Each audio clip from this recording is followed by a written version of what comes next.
മലബാർ ഡിസ്റ്റിലറിക്കും എലപ്പുള്ളി ബ്രൂവറിക്കുമെതിരെ സമരം ആരംഭിച്ച് കേരള മദ്യനിരോധന സമിതി. മേനോൻപാറയിലെ മലബാർ ഡിസ്റ്റിലറി സെൽ മദ്യോൽപാദനം ആരംഭിക്കുന്നതിനോടൊപ്പം എലപ്പുള്ളിയിൽ ബ്രൂവറി പ്രവർത്തന പുനരാരംഭവുമായി മുന്നോട്ടു പോകുന്ന സംസ്ഥാന സർക്കാരിനെതിരെയാണ് സമരം.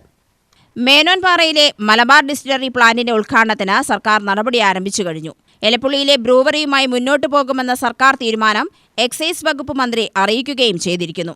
ഡിസ്റ്റിലറിയിലേക്ക് ജനകീയ മാർച്ച് നടത്തുന്നതിനോടൊപ്പം ബ്രൂവറിക്കെതിരെ ജനകീയ പ്രതിരോധ സമരവും നടത്തുമെന്ന് കേരള മദ്യനിരോധന സമിതി അറിയിച്ചു. കോട്ടമൈതാനം രക്തസാക്ഷി മണ്ഡപത്തിൽ നടന്ന സൂചനാ സമരം കേരള മദ്യനിരോധന സമിതി സംസ്ഥാന വൈസ് പ്രസിഡന്റ് പി മോഹനകുമാരൻ ഉദ്ഘാടനം ചെയ്തു. ജില്ലാ പ്രസിഡന്റ് വിളയോടി വേണുഗോപാൽ അധ്യക്ഷത വഹിച്ചു. സംസ്ഥാന കൺവീനർ പി വി സഹദേവൻ മുഖ്യപ്രഭാഷണം നടത്തി.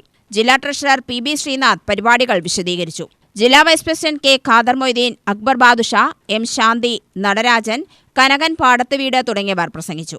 കേരള മദ്യനിരോധന സമിതി മലപ്പുറത്തും ആലപ്പുഴയിലും നടത്തിവരുന്ന സത്യാഗ്രഹ സമരങ്ങൾക്ക് പരിസമാപ്തി കുറിച്ചുകൊണ്ട് നടത്തുന്ന മദ്യവിരുദ്ധ മഹാസംഗമങ്ങൾക്കും സംസ്ഥാന വ്യാപകമായി ആരംഭിക്കുന്ന മദ്യവിരുദ്ധ പ്രചാരണ ജാഥയ്ക്കും ഐക്യദാർഢ്യം പ്രഖ്യാപിച്ചു. UTV news, Palakkad.